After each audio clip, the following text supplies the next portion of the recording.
Kita tidak mengenal kata rahasia. Kita hanya mengenal informasi yang dikecualikan. Lalu informasi yang dikecualikan itu dibuat sangat sedikit. Kalau di pertahanan, 90% informasi itu terbuka. Kami menunggu Pak Jokowi masuk ke satu titik, baru kami masuk. Jadi kami balik. Ya, kami sengaja waktu itu pernah kami merencanakan ke Tegal dan Brebes. Ya, ternyata kami tahu Pak Jokowi akan masuk ke situ, daerahnya kami ganti menjadi Demak dan Jepara. Nah, baru setelah Pak Jokowi keluar, kami yang masuk. Jangan jadi malin kundang bahwa dalam politik yang penting itu loyalitas, yang penting itu konsistensi, yang penting itu tetap setia dengan ideologi. Permaksulan ada pasalnya, ada koridornya.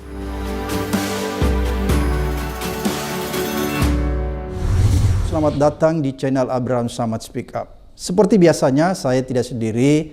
Hari ini saya menghadirkan tamu yang luar biasa. Beliau ini adalah sahabat kita semua. Saya langsung memperkenalkan beliau. Selamat datang. Terima kasih diundang lagi. Bung Andi Wijayanto, pengamat pertahanan keamanan, mantan Gubernur Lemhanas, dan sekarang Deputi Politik TPN Ganjar Mahfud.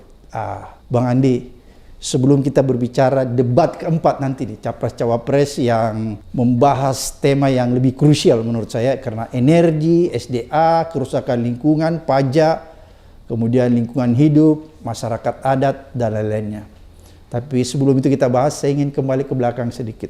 Kemarin waktu debat mengenai pertahanan keamanan dan geopolitik, itu kan Pak Ganjar menyampaikan beberapa data yang menurut saya yang menonton, ya, sepertinya kita diperlihatkan data yang akurat, yang susah kita challenge lagi. Tapi ada yang lebih menarik. Pada saat Pak Ganjar meminta apakah data-data ini bisa Pak Prabowo pahami atau bagaimana, Pak Prabowo bilang, begini, saya nanti akan memperlihatkan Anda data, tapi bukan sekarang, nanti di luar debat. Dan kemudian itu dilanjutkan dengan Pak Ganjar, bilang, siapa tahu ada di sini stafnya Pak Prabowo yang membawa data, ya saya silahkan naik. Pertanyaan saya, Bang Andi, apakah data yang disampaikan oleh Pak Ganjar kemarin itu adalah data-data yang tidak bisa dibantah oleh Pak Prabowo sebagai Menteri Pertahanan? Karena itu kan data-data menyangkut kinerja Menteri Pertahanan, ya. Apakah data-data itu tidak bisa dibantah sehingga Pak Prabowo mengatakan, ya nanti saja saya akan mengundang Anda untuk mendiskusikan dan memperlihatkan data? Ataukah ada hal yang harus ditutupi, tidak bisa disampaikan di depan publik pada saat itu? Data yang disampaikan oleh Mas Ganjar ada dua jenis. Ya, data pertama memang data yang berasal dari think tank global. Ya, jadi itu kami ambil datanya, hanya kami olah ulang grafisnya saja untuk mempermudah pemahaman Mas Ganjar. Ini data-data yang memang dijadikan andalan kalau kita ingin menganalisis aspek pertahanan di satu negara. Ada data dari Military Balance, Lowy Institute, Bond Institute, dan seterusnya. Itu jenis data pertama. Jadi itu data terbuka. Tinggal masuk saja ke think tank tersebut. Yang kedua, data tentang Indonesia yang diproduksi sendiri oleh kementerian. Kami mendapatkannya dari laporan kinerja Kementerian Pertahanan yang dikompilasi oleh Kemenko Polhukam. Jadi tinggal masuk ke data ke websitenya Menko Polhukam, lalu cari Lakip, masuk ke Deputi 4 Pertahanan Negara, ya datanya ada di situ. Data itu yang kami kutip. Jadi kalau seandainya ada yang mengatakan data kami salah, berarti menyatakan datanya Lakipnya Kemenko Polhukam yang salah. Karena sumber data kami adalah Lakipnya Kemenko Polhukam yang ditandatangan oleh perwira tinggi bintang 2. Jadi kami tidak merekayasa data, kami ambil apa adanya. Jadi berarti data-data itu bisa diakses oleh publik juga, ya. Tapi kan yang mengherankan buat kita, kenapa pada saat itu Pak Prabowo sepertinya tidak terlalu memahami data-data itu? Kira-kira apa sih sebenarnya yang terjadi itu, Mas Andi? Yaitu ketika Mas Ganjar mengungkap data-data itu, memang itu sudah di segmen 5 ya.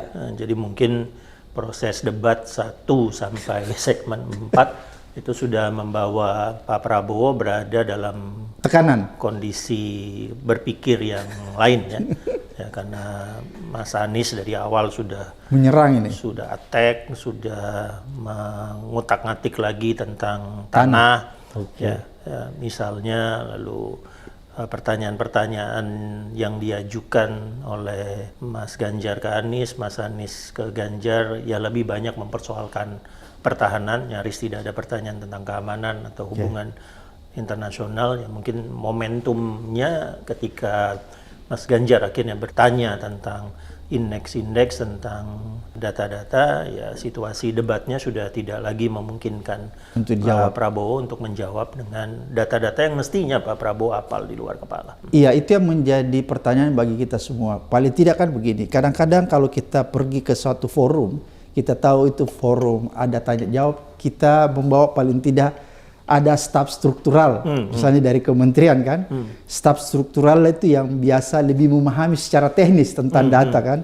Tapi yang saya tangkap itu malam ketika Pak Ganjar mempersilahkan, kok tidak ada satupun orang, ya paling tidak kalaupun nanti dilarang oleh panitia itu urusan kedua, tapi kan paling tidak ada yang berdiri bahwa, oke, saya ini ada. Kenapa itu nggak terjadi? Kira-kira kalau menurut Bung Andi? Ya tampaknya memang data kerasnya tidak disiapkan. Ya melihat debat 1 misalnya, melihat debat 3 kemarin, Pak Prabowo memang cenderung tidak berbicara data keras. Ya, ketika berbicara di Kadin misalnya, ya lagi-lagi tidak muncul data keras. Pak Prabowo cenderung dengan konsep-konsep besar yang normatif, tapi tidak menukik ke solusi-solusi konkret yang data-data keras. Ya, apalagi untuk sektor-sektor non pertahanan ya. Di sektor pertahanan saja data kerasnya juga tidak dimunculkan. Kayaknya bukan itu gaya komunikasi seorang Prabowo Subianto ke arah data-data yang menukik. Itu kalau Pak Jokowi senang data, ya Mas Ganjar juga senang data. Tapi tampaknya Pak Prabowo bukan orang yang mengandalkan data-data keras, data-data statistik, data-data performance kinerja dalam komunikasi publik. Oke, jadi Pak Prabowo ini suka hal-hal yang sifatnya makro ya? Ya, saya berinteraksi dengan Pak Prabowo cukup sering sebagai Gubernur Lemanas ya. Pernah dalam satu pertemuan kami berbicara berdua hampir 3 jam di kantor saya ya di Lemanas ya. Pak Prabowo memiliki pemahaman yang sangat dalam tentang geopolitik ya, sangat dalam tentang sejarah evolusi pertahanan Indonesia, apa-apa menjadi masalahnya. Tapi di debat 3 memang itu tidak keluar. Sama sekali tidak keluar karakter kuat Pak Prabowo dengan pemahaman panjangnya, pemahaman globalnya, pemahaman makronya. Di debat 3 kemarin nggak keluar sama sekali. Oke, Bung Andi, selain itu ada yang menarik juga. Ada pertanyaan-pertanyaan diajukan baik Pak Ganjar maupun Anies yang dijawab oleh Pak Prabowo bahwa itu rahasia. Ada hal yang tidak boleh disampaikan secara transparan di hadapan publik. Ada hal yang juga bisa disampaikan secara transparan. Sorry, saya orang awam tentang pertahanan keamanan, tapi menurut saya hal-hal yang baik disampaikan oleh Ganjar maupun hal-hal yang disampaikan oleh Anies, hal-hal yang bisa dijawab secara transparan, bukan hal-hal yang menyangkut rahasia. Karena menurut saya yang menyangkut rahasia itu misalnya strategi pertahanan keamanan, mungkin itu ya, dan lain-lain. Tapi yang ditanyakan sebenarnya bukan hal-hal itu, dan menurut saya seharusnya bisa dijawab, dan itu bukan rahasia. Kenapa sampai Pak Prabowo menyatakan hal seperti itu? Atau bisa nggak Bung Andi memetakan mana hal-hal yang bisa disampaikan, mana hal-hal yang tidak bisa disampaikan dalam konteks pertahanan keamanan? Di rejim informasi kita, diaturnya, semua informasi data yang dimiliki pemerintah itu merupakan informasi terbuka. Ya. Kecuali, kecualinya diatur dalam pasal 17. Ya. Undang-Undang Keterbukaan Informasi Publik. Ya, jadi sebetulnya di rejim itu kita tidak mengenal kata rahasia. Kita hanya mengenal informasi yang dikecualikan. Lalu informasi yang dikecualikan itu dibuat sangat sedikit. Ya, jadi kalau di pertahanan 90% informasi itu terbuka. Terbuka ya? 10% saja yang tertutup. Jadi misalnya di pertahanan, senjata apa yang dimiliki oleh Indonesia, itu informasi terbuka. Itu saja terbuka ya? Itu informasi terbuka. Dibelinya kapan, misalnya dirawatnya berapa kali, dia kondisi siap perang atau tidak, itu informasi terbuka. Bukan rahasia ya? Bukan rahasia. Karena misalnya saya bisa dengan mudah mendapatkannya di IIS London, ya, military balance. Saya bisa dengan mudah mendapatkannya di SIPRI atau di Lowy Institute di Australia. Ya, di lembaga kajian saya Lab 45, data itu juga data terbuka. Ya. Nah, yang rahasia itu hal-hal yang sifatnya berkaitan dengan strategi operasional dan teknis. Ya, jadi misalnya pesawat kita kalau berkomunikasi dengan mabesnya itu menggunakan frekuensi berapa. Misalnya itu tertutup, itu rahasia. Misalnya kalau gelar taktikalnya pesawat ini akan berpatroli kemana, hari apa, jam berapa, itu tertutup, rahasia. Tapi kalau misalnya F-16 sekian digelar di Iswahyudi, sekian yang siap terbang, sekian yang di grounded, nggak rahasia.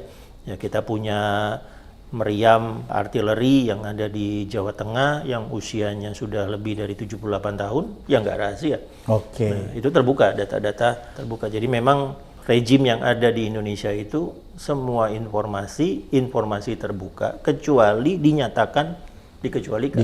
Nah, Kemhannya harus daftar dulu tuh ke Komite Informasi Publik. Ya, kalau teman kita di sana Sandi Yuda gitu ya, Sandi Yuda, terus kemudian Sandi Yudanya yang menyatakan ya ini informasi yang dikecualikan. Tapi publik bisa challenge. Publik bisa challenge dengan meminta informasi itu ke Kemhan. Ya, jadi saya misalnya bisa menulis surat ke Kemhan, saya meminta data tentang anggaran, saya meminta data ini untuk kebutuhan kajian. Saya bisa meminta data dilindungi oleh Undang-Undang Keterbukaan Informasi Publik itu. Berarti kalau menurut Bung Andi yang ditanyakan Pak Ganjar dan kemudian disampaikan oleh Pak Prabowo, baik ke Ganjar maupun ke Pak Anies, bahwa itu tidak semua boleh saya sampaikan karena itu hal-hal yang sifatnya rahasia, itu nggak benar ya? Tadi itu, terutama yang data-data yang disampaikan oleh Mas Ganjar itu semuanya data terbuka. Semuanya data terbuka yang semua orang bisa masuk ke ruang digital dan menemukan data tersebut. Ya tinggal lincah-lincah melakukan browsing aja ya, ke website-website yang relevan. Jadi berarti alasan Pak Prabowo mengatakan ada yang bisa disampaikan, ada yang tidak disampaikan, ini sifatnya rahasia, itu sama sekali tidak tepat ya? Ya, kami menyadari betul kok batasnya ada di mana. Ya, batas kerahasiaan negara itu ada di mana, hal-hal yang tidak boleh dibongkar, yang sensitif untuk misalnya keselamatan operasi. Ya, yang paling utama biasanya rahasia itu yang paling utama itu. Ada operasi sedang dilakukan, kita nggak bicara apa-apa tentang operasi tersebut. Ya, unitnya siapa, digelar di mana, kapan operasinya, targetnya apa, itu yang paling rahasia yang benar-benar harus ditutup. Dan kami nggak ngomongin itu. Kemudian ada yang menarik lagi, setelah debat itu sekonyong-konyong nih, timbul pernyataan Pak Jokowi yang mengagetkan kita semua. Seolah-olah ingin mengevaluasi debat itu ya. Bahwa itu kok debat kemarin itu kelihatannya tidak menggali ya secara substansial dan lebih kepada personal. Padahal kalau kita melihat debat itu kemarin justru sangat substansial ya kalau bicara tentang pertahanan keamanan karena ada data yang diungkapkan. Kemudian Pak Jokowi juga menganggap sebaiknya dievaluasi karena terlalu personal. Ternyata setelah saya mati, apa yang dimaksud personal Pak Jokowi ini? Mungkin yang dianggap personal ketika Anies pertama kali menyerang Pak Prabowo, menanyakan hal-hal mulai dari tanah tuh, bahwa ada 300 lebih ribu hektar tanah yang dimiliki Pak Prabowo kan. Mungkin itu yang dimaksud dengan terlalu personal oleh Pak Jokowi.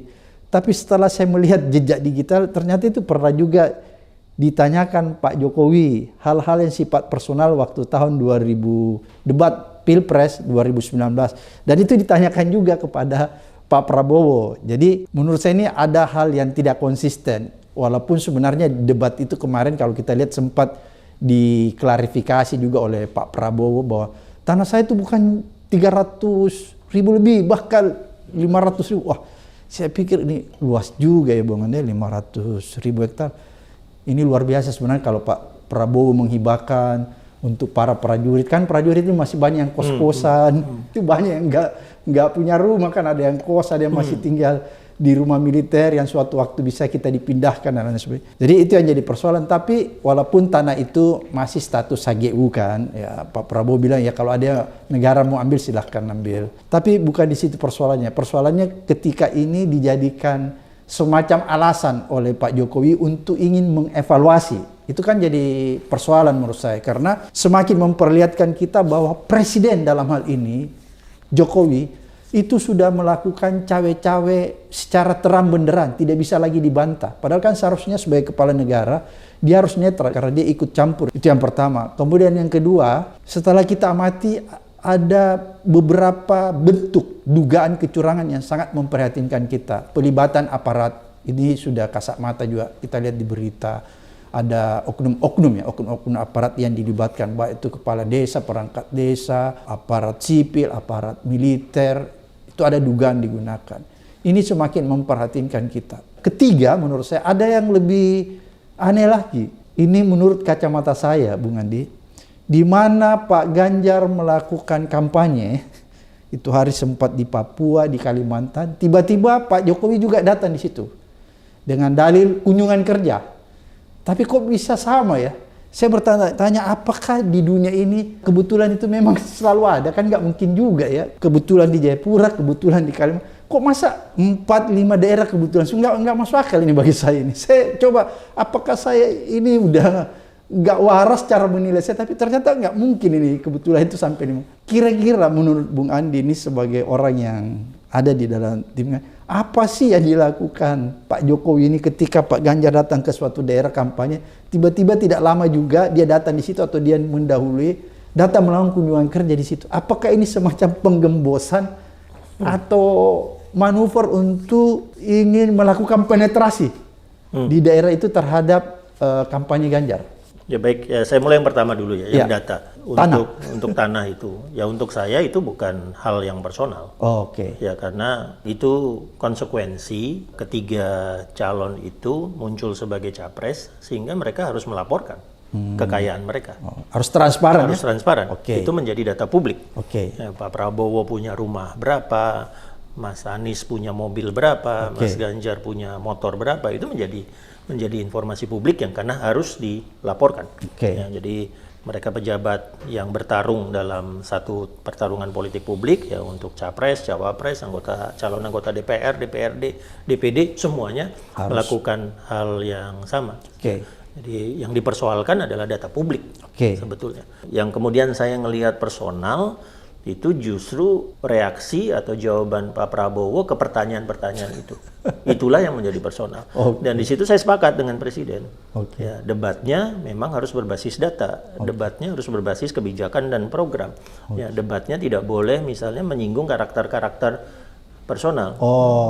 Dan yang cenderung melakukan itu sebetulnya Pak Prabowo.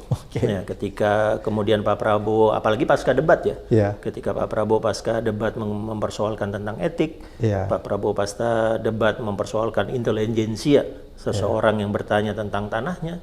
Ya, tadi yang akhirnya menjadi personal adalah Pak Prabowo, dan saya sepakat dengan Pak Jokowi, jangan personal, jangan emosional, ini harus tentang data, ini harus tentang program. Karena itu juga kami sepakat dengan Pak Jokowi ketika mengatakan format debat kalau bisa diubah.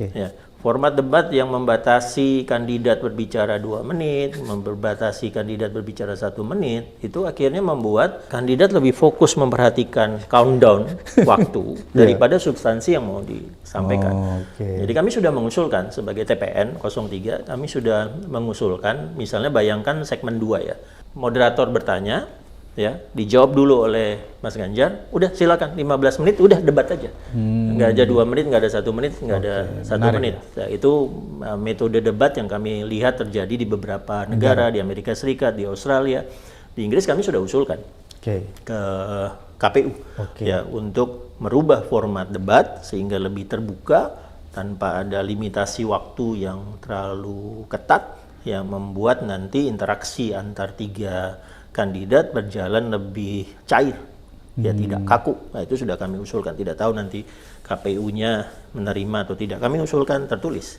ya ke KPU. Lalu yang ketiga tentang ya Pak Jokowi ya saya menduga karena saya dulu berada di tim 2014, 2019, jadi Pak Jokowi tampaknya memahami bagaimana kami membuat pemetaan teritorial. Ya, kami kemudian membagi teritori itu menjadi karakter lawan, di mana kita hampir pasti kalah, karakter basis, di mana kita pasti menang, lalu karakter tempur, yang kita 50-50. Ya, kesulitan membuat peta teritorial 2024 ini adalah karena 3 pasang. Ya, itu satu, itu kesulitan pertama. Kesulitan kedua adalah karena kami harus menghitung faktor Jokowi. Ya, faktor Jokowi yang ada Gibran itu di misalnya basis gitu ya, basis di Jawa Tengah, misalnya katakanlah di Kebumen. Kebumen itu 2019 suara Jokowi lemah. Oh, di Kebumen? Di Kebumen. Oke. Ya, suara Jokowi itu salah satu dari 2 kabupaten di Jawa Tengah yang 2019 suara Jokowi lemah. Ya, jadi begitu ada Kebumen di situ, ada Pak Prabowo di situ.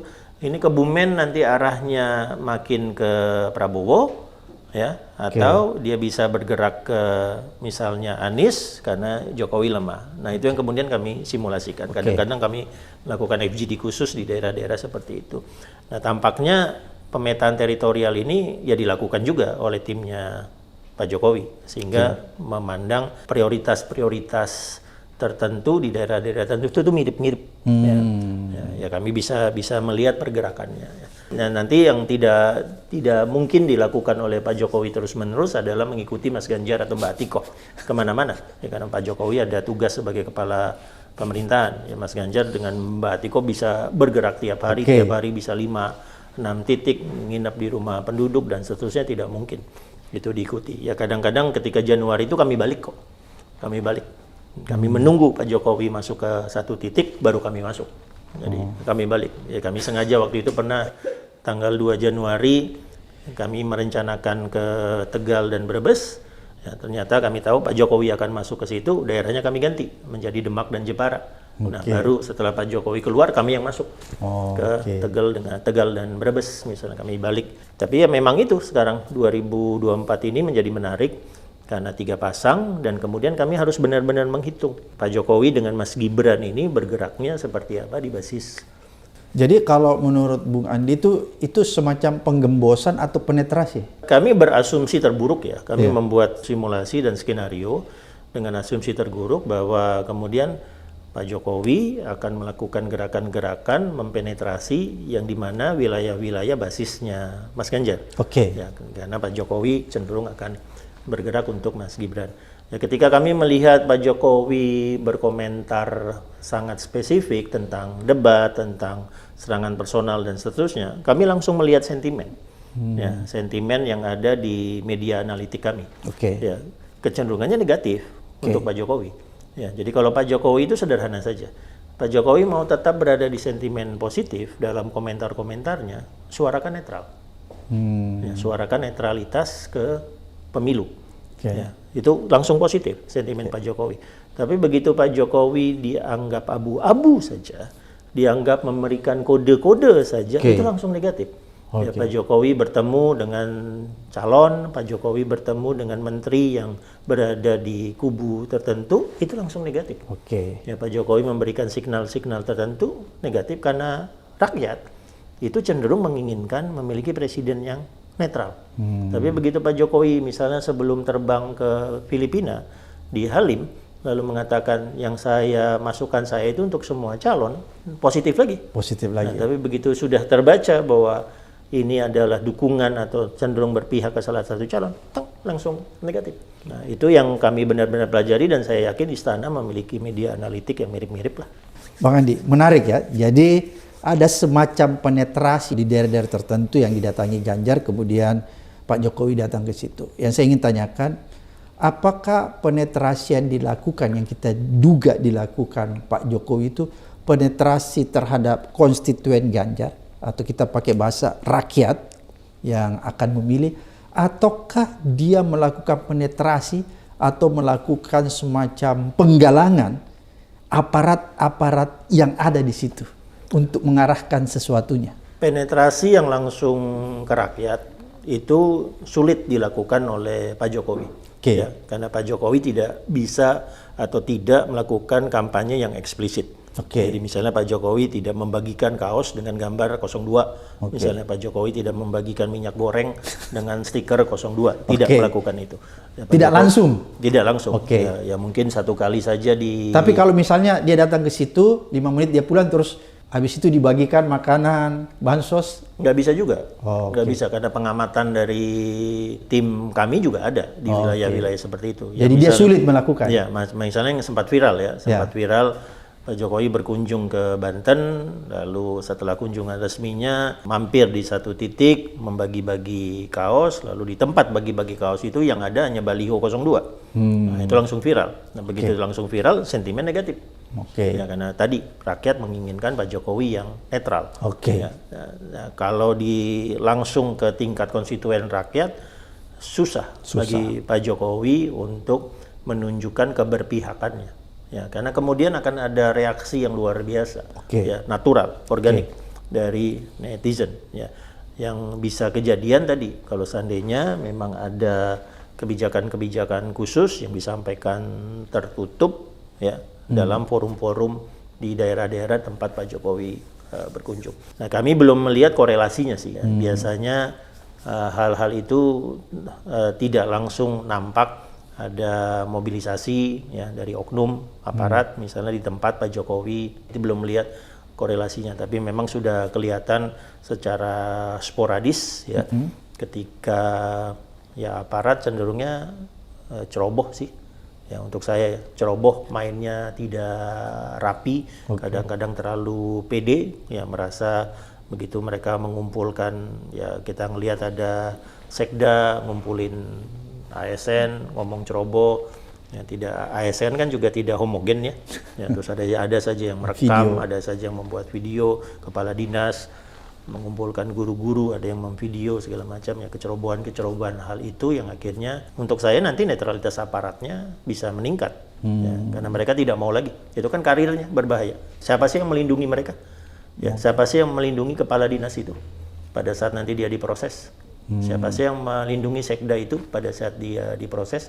Ya, saya yakin dari misalnya pihak koalisinya akan mengatakan, enggak, saya nggak merintah itu. Ya kayak Mission Impossible lah. Kalau kamu ketahuan, tanggung jawab sendiri. Ya kan, kayak apa, sumpahnya Mission Impossible. Ya, jangan, ya intinya silahkan, tapi jangan ketahuan. Tapi begitu ketahuan, tanggung jawab sendiri. Lah kok enak, gitu kan? Kok enak di sana, nggak enak di saya, gitu kan? Kan akhirnya perasaan itu akan muncul. Ya, ketika Dandim misalnya, ada satu Dandim di Jawa Tengah, fotonya muncul di spanduk berbarengan gitu kan. Ya itu, kalau nggak ketahuan, dia baik-baik saja. Begitu ketahuan, ya siap-siap dimutasi karena melanggar netralitas. Ya, kan? Makanya kalau nggak ketahuan, kalau ketahuan tanggung jawab sendiri lah. Kok enak yang di sana, nggak enak di bawah, gitu, kira-kira. Jadi berarti kalau menurut Bang Andi analisisnya bahwa ketika Pak Jokowi membuntut itu, kemana Pak Ganjar datang, kemudian dia masuk juga di situ, yang dia lakukan bukan penetrasi langsung terhadap konstituen atau rakyat, tapi melakukan upaya-upaya tanda petik kayak penggalangan, konsolidasi terhadap aparat untuk melakukan langkah-langkah mengarahkan sesuatu, kira-kira seperti itu yang dilakukan. Ya, kami juga ngecek ya beberapa kali ketika Pak Jokowi nempel betul dengan gerakan kinetiknya Mas Ganjar. Pesan apa yang didapat oleh masyarakat? Ya, kalau masyarakatnya di basis kami, ya semakin memperkuat bahwa sebetulnya yang lebih identik dengan Pak Jokowi itu Ganjar. Ya, mereka langsung melihat Pak Jokowi gaya belusukannya begini, gaya interaksi dengan masyarakatnya begini, oh mirip dengan Mas Ganjar. Ya, bahkan Mas Ganjarnya lebih, karena Mas Ganjar tinggal di rumah penduduk. Jadi Pak Jokowi yang mendekat dengan gerakan Mas Ganjar itu membantu kami.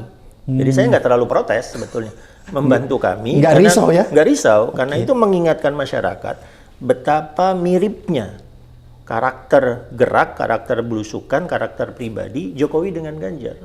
Jadi masyarakat langsung diingatkan, iya benar, mirip loh. Berdua ini mirip loh, malah Mas Ganjarnya lebih loh. Karena Mas Ganjar begini, cara berinteraksinya mirip loh, cara bercakap-cakapnya, cara membicarakan programnya mirip-mirip. Jadi kami senang-senang saja sebetulnya. Nggak ada masalah ya? Nggak ada masalah. Kalau bisa lebih sering nggak ada masalah. Lebih sering nggak ada masalah karena akan membantu akhirnya Jokowi Ganjar membantu asosiasi Jokowi Ganjar tersebut. Ya coba kalau misalnya Pak Jokowi nempel gerakannya Pak Prabowo, mungkin pemilih akan melihat beda banget ya dua orang ini. Beneran beda karakter. Beda karakter, cara beda berinteraksi, cara bagi kaos saja beda caranya. Pak Jokowi turun dari mobil, yang ini nggak turun dari mobil gitu kan. Ya, beda, karakternya beda. Pak Jokowi kan turun minimal gitu kan. Yang Pak Prabowo kan tidak. Jadi kemiripan dengan perbedaan karakter itu akan semakin kelihatan ketika gerak kinetiknya mepet-mepet. Jadi kami nggak terlalu risau sebetulnya Pak Jokowi bergerak kemananya, nggak risau. Tapi yang memang harus kami analisis lebih dalam, tadi pertanyaan Bang Samad adalah apakah kemudian ada kebijakan-kebijakan khusus yang disampaikan secara tertutup yang kemudian mengganggu karakter netralitas, yang mengganggu politik yang tidak boleh praktis untuk ASN, TNI, Polri. Itu yang benar-benar kami amati secara langsung. Oke, kan yang kita risaukan ya Bung Andi ya, bahwa jangan sampai kedatangan Pak Jokowi di tempat-tempat itu akan mengganggu netralitas aparatur negara. Sebenarnya itu yang kita risaukan ya. Karena kalau itu terjadi, maka bisa dipastikan ini semakin menguatkan dugaan kita semua bahwa Pilpres maupun pemilu yang akan dilaksanakan nanti itu sama sekali kita tidak bisa berharap berlangsung jurdil. Itu kan sebenarnya jadi persoalan intinya, karena kita melihat sudah ada cawe-cawe secara transparan, secara langsung yang dilakukan Presiden. Oleh karena itu saya ingin tanyakan Bung Andi, setelah melihat fenomena ini ya, ini banyak rentetan fenomena seperti tadi ada Dandim, dan ini nggak bisa dibantahkan lagi ya. Apakah dengan berbagai macam rangkaian dugaan pelanggaran atau dugaan pelibatan aparat yang terus dilakukan secara masif semakin dekat, ini mempertegas kepada kita semua bahwa sulit kita mengharapkan Pilpres maupun pemilu yang nanti dilaksanakan tanggal 14 itu berlangsung jurdil? Yang pertama itu tergantung juga dari kematangan dengan kesiapan masing-masing timnya. Ya, untuk tetap berkomitmen memastikan pemilunya jurdil. Sesuai dengan pasal 22E lah, Undang-Undang Dasar 45. Jadi sekarang kami justru menggunakan titik di mana Pak Jokowi bergerak itu untuk prioritas di tempat itu. Presiden bergerak ke situ, prioritas. Bangun. Konsolidasi sekeras-kerasnya di tempat itu karena Presiden masuk. Ya, itu kami jadikan alert. Jadikan alert. Jadi Presiden kami masuk ke Purworejo, Presiden masuk ke Purworejo, udah langsung dari tim mengatakan alert. Jadikan itu prioritas khusus, siap-siap kalau ada strategi-strategi khusus yang harus kita antisipasi. Jadi sebetulnya pergerakan itu membantu kami. Mau konsolidasi ada di mana, mau fokus ada di wilayah seperti apa. Jadi ya sudah kami terbantu karena asosiasi Jokowi dengan Ganjar makin kuat, dan kami juga terbantu untuk membangun alert system kami. Ya, di mana kami harus benar-benar memperhatikan netralitas. Nah, tapi kalau itu bisa dilakukan, ya maka kita minimal bisa menunjukkan ke oknum-oknum yang mau bergerak, nggak mudah loh. Kami siap-siap loh. Kami punya gadget loh untuk membuatnya viral. Ya, kalau kalian salah, kalau kalian ketahuan, korban itu di kalian. Kalian akan dibantah, tidak akan dapat perlindungan dari atasnya. Kalian akan diproses. Ya, udah. Jadi kami siap-siap dengan itu, dengan memperhatikan atau sangat-sangat mengoptimalkan bahwa kita benar-benar hidup di masa digital yang transparan dan instan. Yang tidak akan tahu di mana informasi akan segera muncul berasal dari gadget apa. Ya kan? Nah, itu yang benar-benar kita andalkan sekarang. Tapi kalau nanti skenario terburuknya, ya misalnya betul-betul tidak ada netralitas, betul-betul ada keberpihakan yang keras, ya kemungkinan kesulitannya adalah benar-benar berbenturan hasil realnya. Ya, untuk saya selalu begini, yang paling susah dilakukan di dunia ini adalah berbohong terus-menerus secara konsisten. Itu susah ya? Susah banget. Pasti terbongkar. Iya, ya kan? Pengalaman Bang Samad sebagai aparat hukum kan tahu kan? Yang paling mudah dicari adalah lubang ketika seseorang melakukan kebohongan. Ya kan? Tapi kalau kita terus-menerus menceritakan kebenaran, itu mudah konsistennya. Ya, kalau saya misalnya ditanya, makan sarapan apa tadi pagi? Ya, akan susah di kepala saya kalau saya misalnya bilang saya sarapan bubur ayam. Padahal tadi saya nggak sarapan. Pagi ini saya nggak sarapan. Akan lebih mudah saya bercerita besok 2 hari lagi sarapan apa waktu pagi ketemu Bang Abraham Samad. Saya bilang saya nggak sarapan. Tapi kalau saya bilang saya sarapan bubur ayam, saya harus nempel di otak saya. Pokoknya kalau ditanya bubur ayam, bubur ayam, bubur ayam. Effort. Ya, kalau saya bilang apa adanya, yang benar, lebih mudah. Ya itulah tema ulang tahun PDI Perjuangan kemarin. Kebenaran pasti menang. Karena kebenaran lebih mudah diperjuangkan daripada sesuatu yang direkayasa, daripada sesuatu yang dibuat bohong dari awal. Itu akan susah. Nah, kesulitan merekayasa hasil pemilu itu luar biasa loh. Katakanlah 900.000 TPS. Ya kan? Direkayasa semuanya, berbenturan nanti. Kebenaran akan muncul, kebenaran akan menemukan jalannya, akan berbenturan. Nah, kalau rekayasanya dilakukan hanya dalam waktu persiapan 60 hari, sekarang sudah 30 hari. Saya khawatirnya kelihatan ya? Iya, rapuh. Rapuh ya? Akan menghasilkan data yang rapuh. Data yang kita bilang, enggak, bukti kami di sana enggak seperti itu. Tempat di situ enggak kayak gitu. Ya. Kira-kira kan begini, kita tiba-tiba datang ke beberapa TPS, katakan di daerah basis kami gitu kan. Terus yang menang katakanlah A, gitu. Lalu kita berkunjung ke TPS itu dan nggak menemukan orang yang milih A. Semua orang milih B atau milih C. Nah, kan jadi repot. Nah, kebohongan yang konsisten terus-menerus itu sesuatu yang paling susah dilakukan di dunia ini. Yang paling gampang adalah berpijak aja dengan yang benar. Itulah tema PDI Perjuangan kemarin. Kebenaran pasti menang. Itu temanya yang kemarin Ibu Mega pidato ya. Ya, kebenaran pasti menang ini, kebenaran menurut pasal 22E Undang-Undang Dasar, aparat netral. Itu kebenaran. Itu kebenaran. Kebenaran sesungguhnya. Kebenaran sesungguhnya itu aparat harus netral. Kebenaran yang berdasarkan pasal 22E, pemilu harus jurdil. Ya, pemilu tidak boleh ada aparat atau pejabat negara yang harusnya netral melakukan keberpihakan. Oke, Bung Andi, menarik tadi singgung masalah HUT pidato Bu Mega ya. Tema kebenaran itu akan menemukan jalannya sendiri.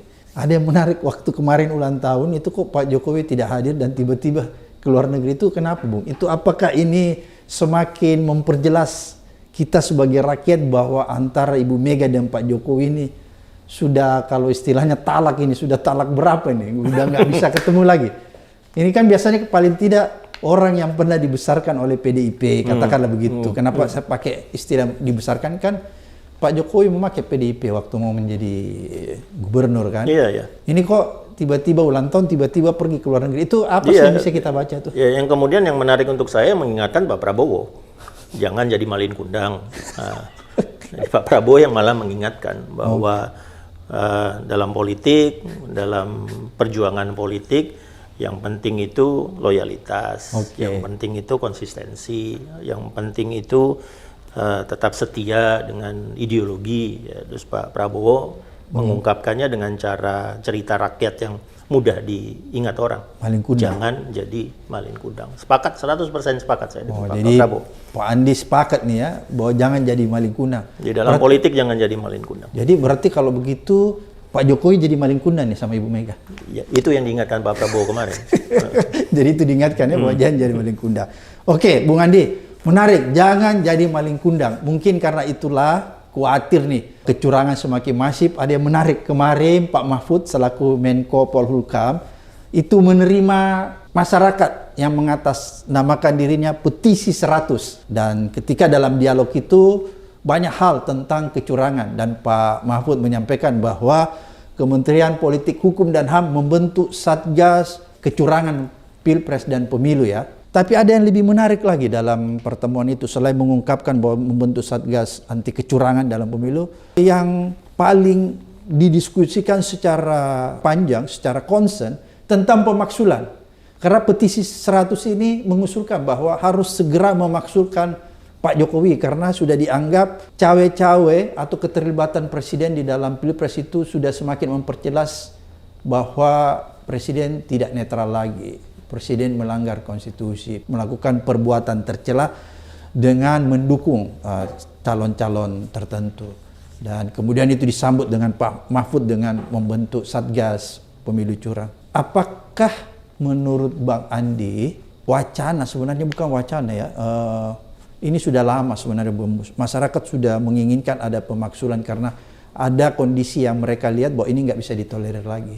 Tapi kenapa sampai hari ini kita belum melihat Ibu Mega merespon secara nyata tentang wacana yang disampaikan masyarakat ketika bertemu dengan Pak Mahfud tentang pemaksulan Pak Jokowi? Ya jawaban sederhananya karena Ibu Mega pasti berpegang ke konstitusi. Ya, pemaksulan itu diatur dalam Undang-Undang Dasar kita. Ada prosedurnya, ada tahapannya yang harus dilalui. Yang kemudian harus melibatkan MPR, berarti melibatkan DPR dan DPD di dalamnya. Ibu Mega pasti berpegang kepada konstitusi tersebut. Nah, biasanya memang untuk menuju ke sana kita akan melihat trigger-triggernya muncul sehingga akhirnya menjadikan satu momentum gerakan rakyat. Ya. Saya sebagai orang yang sangat-sangat berharap konsolidasi demokrasi Indonesia segera tuntas, ya berharap itu tidak terjadi. Karena konsolidasi demokrasi Indonesia membutuhkan 7 kali pemilu demokratik berturut-turut, kita sudah 5 kali, sayang. Tinggal 6 yang ke-7, tinggal 2 pemilu lagi kita akan menjadi demokrasi matang, konsolidasi kita selesai. Apalagi untuk memastikan konsolidasi demokratik terjadi di pemilu 2024, pemilunya netral, kita tidak melangkah mundur, kita punya presiden yang tuntas dengan masa jabatannya sampai 20 Oktober 2024, caranya gampang banget. Sangat-sangat mudah, tidak susah untuk dilakukan. Caranya cuma satu. Jokowi netral. Gampang banget sebetulnya kan? Gampang ini diungkapkan. Iya, makanya gampang banget. Iya, tapi benar-benar kelihatannya ini di lapangan tidak seperti itu ya, sehingga kemarin Pak Mahfud menerima masyarakat itu yang mengatasnamakan dirinya petisi 100 ya. Iya, jadi ya kalau secara logis ada jalan mudah kok untuk melakukan konsolidasi. Ada jalan mudah untuk mematangkan demokrasi kita. Ya, ada jalan mudah untuk melaksanakan pasal 22E Undang-Undang Dasar. Nah, jalan mudah itu adalah netralitas aparat yang dipandu oleh seorang presiden yang menyatakan dirinya netral. Oke, Bung Andi, saya sepakat dengan Bung Andi, tapi bukankah jalan pemaksulan itu juga adalah jalan yang diridhoi oleh konstitusi, artinya dibenarkan? Kalau kita lihat Indonesia pernah terjadi. Mungkin ketika Ibu Megawati terpilih sebagai Presiden Republik Indonesia itu juga melalui jalan pemaksulan. Ketika itu Gus Dur. Kemudian kalau kita lihat, karena Bung Andi bicara tentang konsolidasi demokrasi yang sebentar lagi kita sudah memasuki, tinggal 2 kali memasuki tahapannya.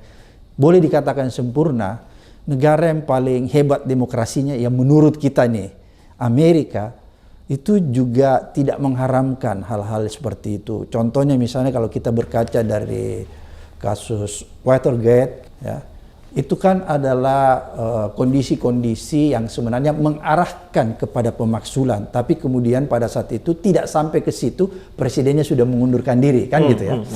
Jadi menurut saya hal-hal seperti ini, pemaksulan itu bukanlah hal yang haram, bukan hal-hal yang dilarang oleh konstitusi, dan mungkin itu adalah sebuah jalan yang mengantar kita ke tadi yang Bung Andi sampaikan bahwa tinggal 2 kali pemilu lagi kita sudah masuk kepada tahapan negara yang nyaris bisa jadi role model demokrasi di Asia. Kan seperti itu menurut saya.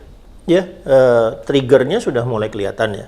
Triggernya ketika mahasiswa di 800 kampus 800 lebih ya sudah mulai bergerak dengan kepedulian mereka tentang krisis demokrasi, tentang regresi demokrasi misalnya. Triggernya sudah mulai kelihatan. Ketika kemarin ada petisi ke Pak Mahfud, nah itu trigger. Nah, apakah trigger-trigger yang beruntun ini akan membuat satu gerakan rakyat yang kemudian akan menjadi gerakan politik seperti dulu 97-98, ya, atau ketika ada masalah krisis ketatanegaraan karena Presiden Gus Dur waktu itu mengeluarkan dekret ya, dan seterusnya. Nah, trigger-trigger itu apakah akan menjadi satu gerakan politik yang membesar, lalu akhirnya yang paling penting untuk saya itu kemudian masuk ke koridor konstitusi. Nah, begitu masuk ke koridor konstitusi ada pasal-pasal dalam Undang-Undang Dasar 45 kita yang harus diaplikasikan. Yang harus dipatuhi. Yang harus diaplikasikan, dipatuhi, ya, jadi tergantung dari MPR bagaimana menjalankan itu. Tapi ya tergantung ini triggernya akan semakin kuat, ya, apalagi kalau kemudian semakin kasat mata, semakin ceroboh, ya, aparat dalam memainkan keberpihakannya, lalu kemudian akan muncul gerakan-gerakan yang spontan, yang organik, yang memunculkan kebutuhan untuk mengaplikasikan, mengaktifasi, ya, koridor pemaksulan di konstitusi kita. Oke, berarti kalau begitu menurut Bung Andi bahwa pemaksulan bagi PDIP Perjuangan, bagi Bu Mega itu bukanlah hal yang tidak dimungkinkan, ya? Ya, syarat koridor konstitusi aja yang benar-benar harus diperkeras. Kalau dia terpenuhi, ya, kemudian ada trigger, oke. Ya, kalau itu tidak ada, maka kita berhadapan dengan situasi politik ketatanegaraan yang unknown. Saya menyebutnya celah ketatanegaraan. Ya, itu sama seperti diskusi saya dengan Ibu Mega ketika membahas 3 periode, perpanjangan, penundaan pemilu. Jawaban Ibu Mega ke saya simpel saja. Koridor konstitusinya seperti apa? Untuk 3 periode, perpanjangan dan penundaan. Begitu di koridor konstitusi tidak ada. Sama sekali tidak ada. Sama sekali tidak ada pasal yang memungkinkan 3 periode. Sama sekali tidak ada pasal yang memungkinkan perpanjangan masa jabatan. Sama sekali tidak ada pasal yang memungkinkan penundaan. Jadi kalau seandainya itu mau dilaksanakan, harus amandemen konstitusi, koridor konstitusinya yang kemudian harus benar-benar diikuti. Pemaksulan ada pasalnya. Jadi ada koridornya. Ada koridornya. Ya, tinggal koridor itu nanti teraktivasi atau tidak pada saat trigger dengan gerakan-gerakan rakyatnya menjadi semakin besar. Jadi kalau menurut Bung Andi ini yang terakhir bahwa trigger ke arah sana sudah mulai ada, ya? Iya, sudah mulai kelihatan. Ya, itu gerakan di kampus, ya? Ya, sudah mulai kelihatan, ya. Yang paling cepat menjadi indikator kita memang mahasiswa. Ya, itulah 66. Ya, itulah 97. 98. Ya, itulah yang kemudian membuat kita berubah kebijakan Orde Baru 7478. Ya, 66, 74, 78, 97, 98, indikator dari trigger yang akhirnya membuat gerakan politik yang signifikan mahasiswa. Jadi apakah tidak kebalikan nih, kalau misalnya mahasiswa menunggu bahwa trigger itu datang dari parlemen, kemudian dia mengikuti, mendukung penuh, apa tidak seperti itu kebalikannya? Ya, proyeksi saya sampai 14 Februari minimalnya, kayaknya itu sulit ya, karena parlemennya kosong. Ya, caleg-caleg ada sibuk semua di dapil-dapil. Ya, benar-benar di dapil-dapil, tapi mungkin saja triggernya juga ada di mereka. Ya, ketika mereka di dapil-dapil kemudian berasa ini saya nggak mungkin menang dengan cara normal. Ya, karena misalnya ada partai politik yang benar-benar bergerak secara masif dengan cara-cara yang tidak normal. Ya, misalnya ada partai baru yang tidak tahu calegnya siapa, tapi kemungkinan besar suaranya signifikan. Begitu. Tidak ada pengurusnya, spanduknya banyak. Ya, hal-hal seperti itu yang kemudian membuat ini ada trigger-trigger baru, ada kegelisahan-kegelisahan baru. Ya, saya kalau di TPN selalu mengatakan kita pasti bisa memenangkan Pilpres 2024 dengan menerapkan strategi pemilu. Yang tidak bisa saya lawan, saya bilang yang tidak bisa saya siapkan dengan baik adalah kalau yang harus kita hadapi strategi non pemilu. Kalau strategi pemilu mengandalkan kandidat, mengandalkan program, mengandalkan permainan media, mengandalkan gerak kinetik teritorial pasangan, mengandalkan berjejaring dengan simpul-simpul, kita bisa memenangkan Pilpres 2024. Tapi begitu yang kita lawan adalah strategi non pemilu, wah itu faktor X-nya besar, gede banget. Dan itu yang terjadi sekarang ini. Itu yang kelihatan mulai semakin dominan yang kita gelisahkan sekarang. Ini kan kalau kita lihat itu hari ada yang cukup menarik juga ketika mempersoalkan alutsista. Ada pertanyaan-pertanyaan yang ditujukan ke Pak Prabowo yang mempersoalkan pembelian alutsista bekas. Walaupun itu sudah dijawab bahwa jangan lihat bekas atau tidak bekas ya, apakah dia masih layak gitu ya. Tapi kan persoalannya Mas Andi bahwa kalau dia barang yang bukan bekas, itu kan jelas semua ya. Harganya paling tidak kita bisa mendapatkan harga yang fix. Tapi kalau dia barang bekas, maka kemungkinan kita tidak bisa menilai harganya, apakah dia kemahalan atau kemurahan. Kan namanya barang bekas, seperti kita jual beli mobil bekas.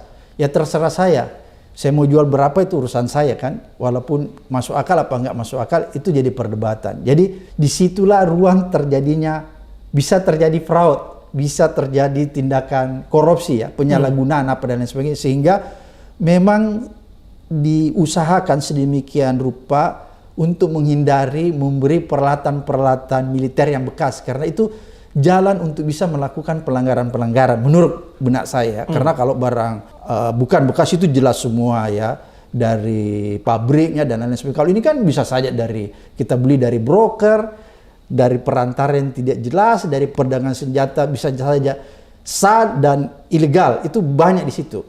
Oleh karena itu yang jadi persoalan. Menurut saya, Bung Andi, apakah ketika Pak Prabowo mengatakan pernah berencana memberi barang-barang bekas dan ada sebagian juga yang sudah dibeli ya, kan yang dibatalkan Mirage aja ya, Mirage pesawat terbang.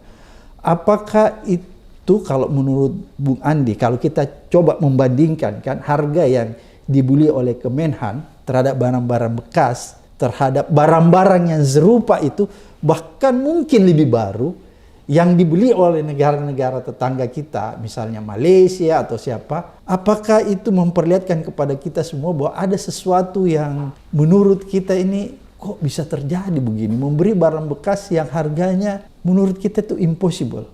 Atau sebenarnya barang ini kalau kita bisa melakukan diplomasi dengan bagus dengan pihak negara tertentu, kita bisa mendapatkan, paling tidak mungkin kita tidak beli, tapi kita hanya membayar ongkos perawatan, ongkos pengangkutan dan lain sebagainya. Bagaimana menurut Bung Andi? Ya, membeli bekas tentunya tidak ideal ya, sangat-sangat tidak ideal. Tapi yang harus dilihat, ada keterdesakan tidak, sehingga kita harus membeli bekas. Yaitu simpelnya adalah kita ingin membeli mobil, lalu jenis mobil yang kita inginkan baru bisa kita peroleh kalau kita inden.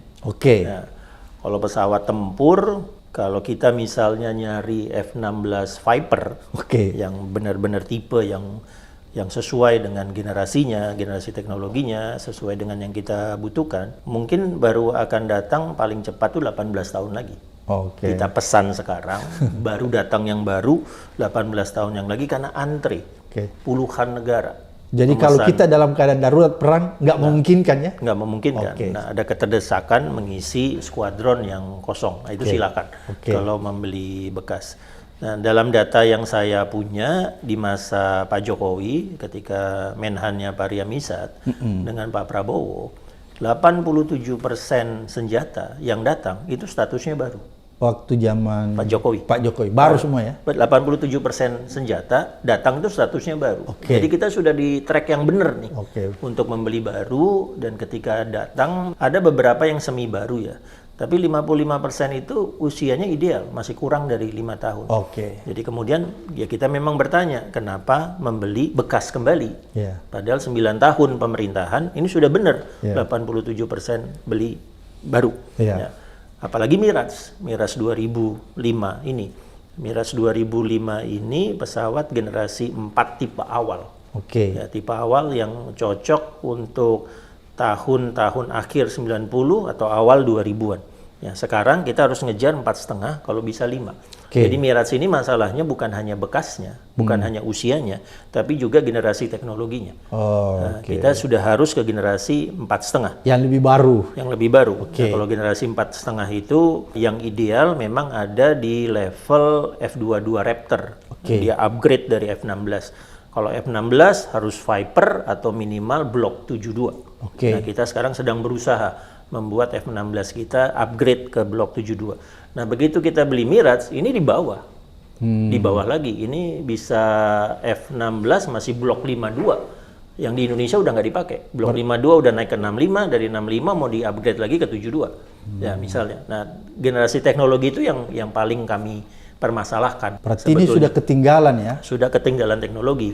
Kalau fighter, pesawat tempur, kalau kita punya pesawat tempur dengan generasi teknologi yang lebih rendah, tadi misalnya lawan negara tetangga sudah pakai 4,5, apalagi 5, F-35 misalnya, kita masih punya generasi 4, dogfight nggak akan menang. Yaitu sama seperti misalnya kita membuat balapan, Kijang Innova melawan Kijang Kotak. Ya, nggak akan menang. Ya, benar-benar nggak ada kan. Ya itu aja masalahnya di situ. Ya lain kalau misalnya itu adalah kendaraan angkut pasukan, ya yang setipe Bushmaster, saya nggak terlalu masalah. Kita beli kita dapat hibah Bushmaster bekas, nggak ada masalah. Karena itu bukan tempur, bukan kendaraan combat yang tidak akan membahayakan pilotnya, tidak akan membahayakan awaknya, karena dia tidak akan dipakai untuk tembak-menembak tempur. Tapi kalau Mirage di sekeliling kita itu sudah naik semua. Ya, Singapura sudah F-22, F-35, di Australia ya sama, di Cina sudah pakai generasi 5, misalnya. Malaysia sudah 4,5, ya, Malaysia sudah mengarah ke MiG 4,5, ya. Terus kita tiba-tiba turun ke 4, padahal F-16 sudah naik, Sukhoi 2730, mau kita upgrade nggak bisa, karena di embargo dengan Rusia, misalnya. Lalu kita sedang punya kerjasama dengan Korea, membangun pesawat tempur sendiri, ini generasi 4,5. Ya, semua pengadaan skuadron kita itu sudah naik, mengarah ke 4,5 dengan 5. Terus tiba-tiba ada satu pengadaan, tidak ada kedaruratan, turun generasi, menjadi generasi 4. Nah itu yang kemudian menjadi, nah ini bukan hanya masalah umurnya, tapi juga masalah generasi teknologinya. Kalau dia ada masalah kedaruratan seperti tadi yang disampaikan Mas Andi, itu diperbolehkan ya, nggak ada masalah ya? Nah, itu yang dalam ekonomi pertahanan disebut off the shelf. Jadi beli saja apa yang tersedia. Ya, mau baru, mau bekas, karena memang ada keterdesakan, kita harus segera menggelar off the shelf. Beli saja yang tersedia, dan itu cenderung susah untuk membeli baru. Ya, karena membeli baru pesan dulu, terus kita ngantri produksi dan seterusnya. Jadi kalau kita beli baru pesawat tempur, secepat-cepatnya dia diproduksi kalau mulai dari 0, 7 tahun. 7 tahun ya? Nah, 7 tahun, kalau tidak antri. Tapi kalau misalnya F-16 Viper, itu antri, bisa 18 tahun. Nah, kalau kita beli frigat, sekarang galangan kapal di Eropa, misalnya untuk beli frigat, penuh. Sudah penuh, nggak memungkinkan kita beli frigat yang baru. Karena itu yang kita tawarkan adalah kita kerjasama bangunnya di Surabaya. Nah, untuk misalnya frigat, itu kita kerjasama, pernah mau coba kerjasama dengan Denmark, mau bangun di Surabaya, tapi tidak kejadian, kontraknya nggak berjalan. Jadi sekarang kita masih mencari siapa yang akan membangun kapal perang jenis frigat di Surabaya. Terima kasih Bung Andi atas pencerahan, informasi dan edukasinya kepada netizen. Mudah-mudahan apa yang disampaikan Bung Andi ini netizen melihat, bisa menemukan jalan kebenaran yang ada di depan mata mereka, sehingga mereka bisa memilih pemimpin yang sebenarnya, pemimpin yang utuh, yang punya leadership, yang punya kompetensi dan punya integritas. Sampai ketemu di episode berikutnya di Abraham Samad Speak Up.